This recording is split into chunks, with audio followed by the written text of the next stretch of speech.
Joe's getting canceled for something. They didn't want him commentating the fights. You on the phone offered your resignation over this.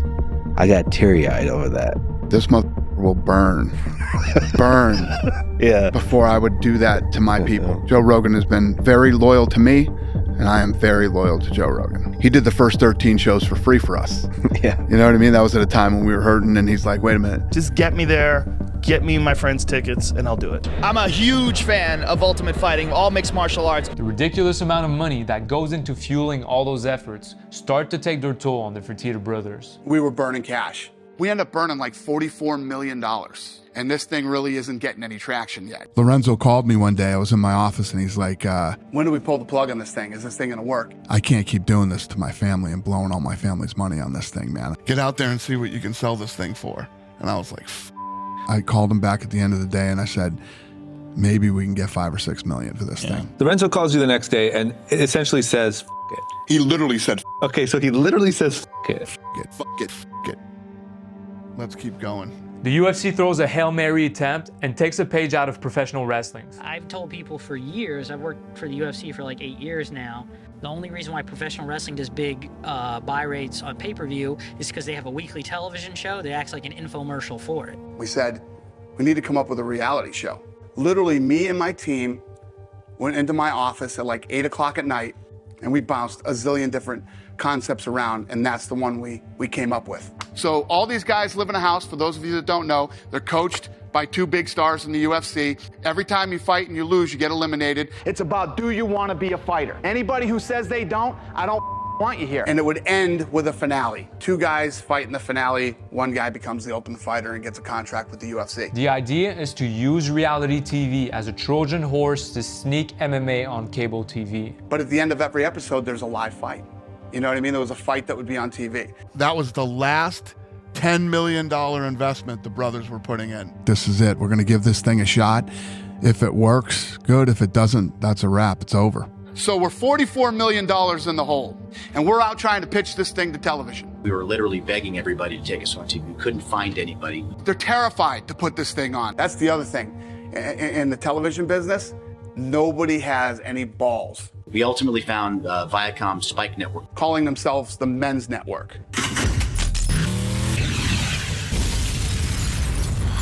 We're like, oh, this is perfect for us. The network for men, they can't deny this. We give them the pitch. They couldn't wait to get the out of this meeting.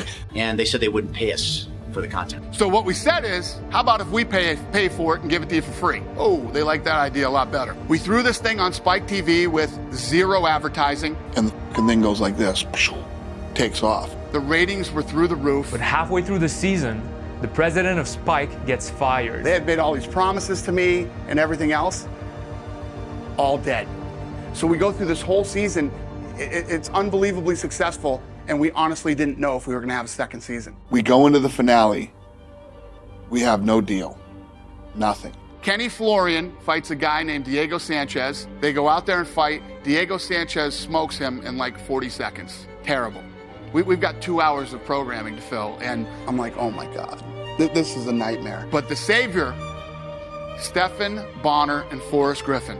So these 2 guys come out, light heavyweights, and they put on the sickest fight you have ever seen in your life. And the numbers during the fight went just like this. The place is going crazy. People were stomping their feet, and it sounded like a train was going through the arena. And at the end of the fight, people were chanting, one more round, one more round. Yeah. We ended up giving both guys a UFC contract that night, which made the place even go crazier.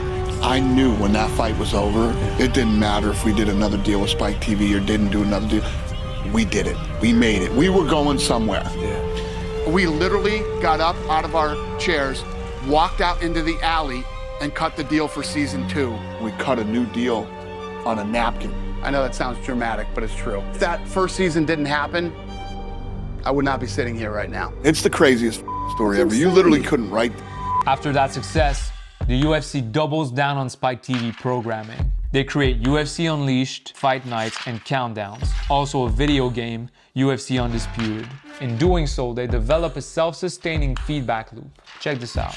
You can see their strategy has 4 aspects: attract, convert, immerse, and extend. You track people by airing content for free. Then you convert them to pay-per-view.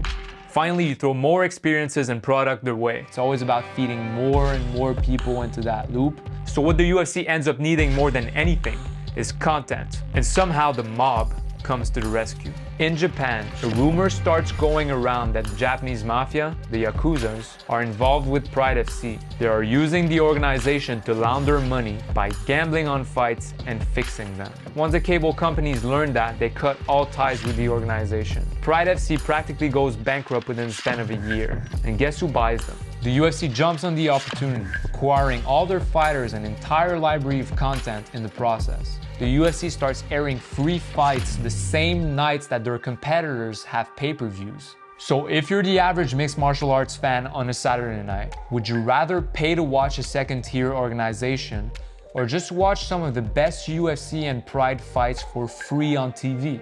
That's how the UFC destroys competition. Is WEC merging with the UFC? Yes. UFC has purchased Strikeforce.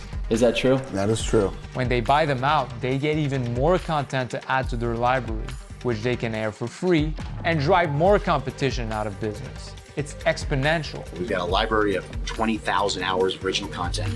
Why did you go out and purchase Strikeforce? We need more fights. We need more fights, more fights. In 2011, one of Dana's biggest goals comes to fruition. We ended up doing a huge deal with Fox. Because this is a really, really big day. This is what I always wanted. What we have is a lot of content. We needed to get our content out there, and they spread our content across all their platforms. Fox is the #1 network in the country. And all those people out there that thought I was a lunatic 10 years ago when I said that this was going to be the biggest sport in the world. Some still do. Some still do. I know. Call it a coincidence, but a few months after the Fox deal, ESPN comes after the UFC. You ever hear of John Skipper? No. John Skipper ran ESPN. Hates UFC. Hates it. Hates it. Let's talk about Fox Sports. Okay, so these guys have just launched. We're happy. We like competition. It's fun. They release an Outside the Lines piece, which targets UFC's practices, but more specifically, fighter pay. ESPN doesn't care about the sport. ESPN hates this sport. They won't even cover it. They're dirty. They're dirty. They lie, and they never really give you all the facts. The piece is followed by an antitrust lawsuit against the UFC. The multi-billion-dollar antitrust lawsuit it's currently facing from former UFC fighters. We filed this case in December of 2014 on behalf of a group of mixed martial arts fighters who fought for the UFC. The government came after us and called us a monopoly. I do believe they have a monopoly. I don't know how anyone could think they don't. The lawsuit claims the UFC, quote, engaged in an illegal scheme to eliminate competition. I mean, anyone that starts to even be up and coming at all, they buy them out or they drive them out. That allows it to pay fighters, quote, a fraction of what they would earn in a competitive marketplace. We're spending, $7-8 million a year trying to defend ourselves from the government as a monopoly. It works. The government drops the case. The UFC keeps on expanding. There was a time when Marshall Zalaznick was one of the most powerful people in the UFC. What is your job? To find opportunities in the international market outside of the US and Canada. Fighters are key when it comes to expansion in international markets. They open up the door to the countries. George St. Pierre opens up Canada. Michael Bisping opens up the UK. We've added about 20 states in the last 3 years. We're everywhere but New York and getting close. And they have cleaned up their act enormously. We've done fights in Australia, all throughout Europe. In Scandinavia, Italy. We're doing Poland this year. To do the first event in the Middle East is very, very thrilling. 2 years ago, we did 1 fight in Brazil. Last year, we did 3. We'll do 7 this year and 9 next year. We're very bullish on what India can be. We just put on an event over in Macau. It was the most successful event in the history of Macau. We break the arena records with ticket sales. It's usually us and the Rolling Stones. Abu Dhabi now is a partner. These guys are 10% partners too. Ireland. Those fans feel like you're neglecting them. What's going on there? What's up, man? UFC, man. Yeah, thank you very much. Conor McGregor opens up Europe.